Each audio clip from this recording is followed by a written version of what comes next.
Eluf ta' persuni minn madwar id-dinja illum inġabru hawnhekk fi Pjazza San Pietru, hekk kif kienaw it-talba tar-Rożarju bil-Flambeaux. Xi ħaġa sabiħa, xi ħaġa unika. Ġbarna ftit kummenti minn diversi u kulħadd bl-istess kelma kemm hi esperjenza mill-isbaħ.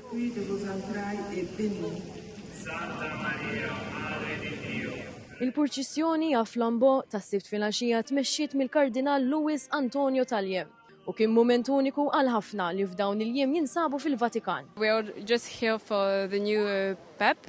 We are from France and just here for the Flambeaux, and it's very, very wonderful, amazing. Today, it's the first time I've had a procession around the square, rosary procession. It's been very beautiful, very touching deeply in my heart. So it's a great joy to be here. We pray in a special way that she may continue to guide us to the ways of Christ. And as she points always in the direction of Jesus, so may she point us as the church and point also our Holy Father and the whole world indeed into following Christ. It was very deep and powerful, and many things just like the Virgin Mary is simple but powerful. It was my first time joining. It was very touching, especially seeing people from all over the world.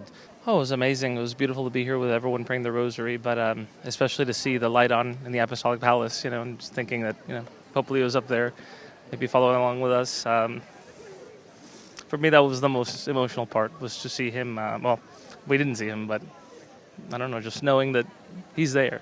Dawn l-okkażjonijiet dejjem ikollhom attendenza numeruża, però s-sibt filgħaxija l-attendenza kienet ferm akbar, fejn kien hemm nies minn kull rokna tad-dinja, inkluż ħafna Maltin. Ħafna minn dawn insertaw f'Ruma hekk kif din il-ġimgħa kien imiss il-ġublew tal-Banet. Dawn l-eluf ta' devoti preżenti fil-belt kapitali tal-Italja komplew jagħmlu il-mument tal-purċissjoni of Flambeaux aktar speċjali, bit-talba tar-Rożarju tidwi fi Pjazza San Pietru.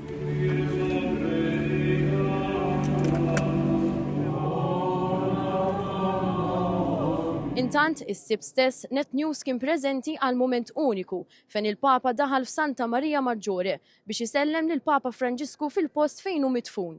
Dan apparti li waqaf ikellem lill-eluf li kienu miġbura biex jagħtu huma wkoll it-tislima tagħhom lil Franġisku. Jiena Abigail Mikallef mill-Vatikan għal Net News.